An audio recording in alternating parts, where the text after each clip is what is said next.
Le groupe Gillot est actif dans le domaine industriel. Il est composé de 6 sociétés. Ces domaines d'expertise sont axés sur l'isolation industrielle, la métallurgie, l'usinage et la pose d'échafaudage. Nous rencontrons Jérôme Vecchio, l'un des cofondateurs et administrateurs délégués du groupe Gillot.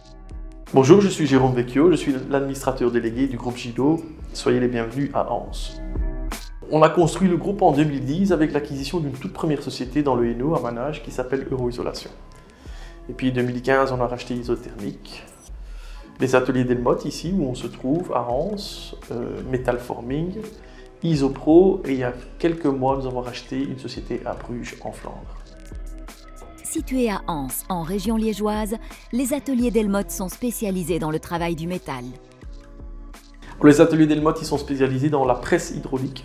Donc, c'est-à-dire, ils vont presser des pièces par centaines de milliers. Alors, quelquefois, ce sont de toutes petites pièces de quelques centimètres, quelquefois, ce sont des pièces d'1 mètre carré. Et donc, c'est une production à la chaîne.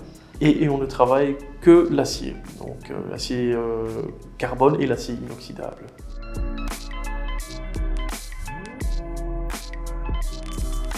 Et de ces pièces d'acier, le groupe en produit 30 à 40 000 par jour.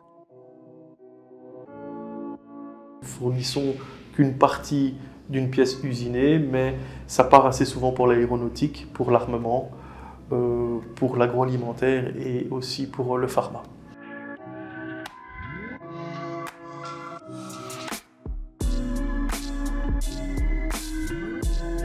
Il y a 2 presses spécifiques, la mécanique et l'hydraulique, et on va monter de 50 à 250 tonnes.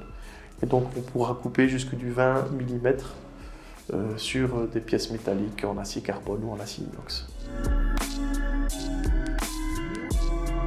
Je suis heureux de dire que nous avons aussi du personnel moins valide, qui viennent des ateliers protégés, et je trouve que c'est un pas social important à faire dans l'intégration des personnes moins valides. Les ateliers Delmotte, c'est avant tout un savoir-faire traditionnel allié à une modernité technologique. Les ouvriers peuvent ainsi compter sur l'aide de bras robotisés pour optimiser la production journalière. On a vraiment vu une nette croissance en 2015 quand on a racheté Isothermic, qui était la concurrente d'Euroisolation. Et puis pour parler de l'année Covid, elle a été un peu spéciale, comme pour tout le monde. Mais la chance qu'on a eue, c'est qu'on est passé à travers. Le premier ou le deuxième mois était un peu compliqué, c'est-à-dire le mois de mars, le mois d'avril. Et puis on a eu la chance que l'industrie ne s'est pas stoppée, puisque ce sont nos clients.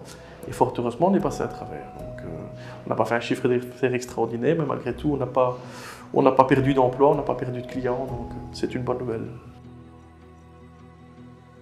Et donc concernant l'énergie, c'est vrai qu'on a installé 300 panneaux sur le site des ateliers Delmotte ici à Anse, et on en a également installé 300 sur le site d'Épigny, là où on produit des pièces de calorifuge. Et il est clair que l'objectif du groupe Gillot, c'est de rationaliser au maximum et d'être peut-être autoproducteur, étant donné le prix excessif de l'énergie aujourd'hui.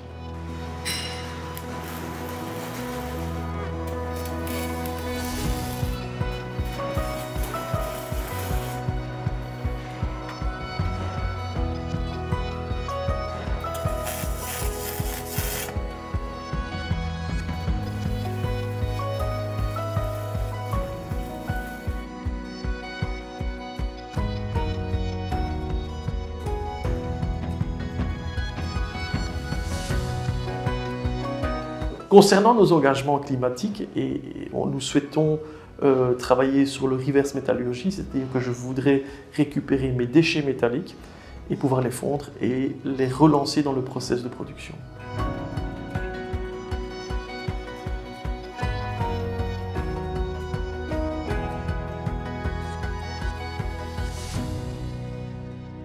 Le plan stratégique pour les 5 prochaines années, c'est de doubler la production, de doubler bien évidemment le chiffre d'affaires et le personnel, et d'arriver entre 250 et 300 personnes avec un objectif à 2025, une entrée en bourse du groupe Gillot.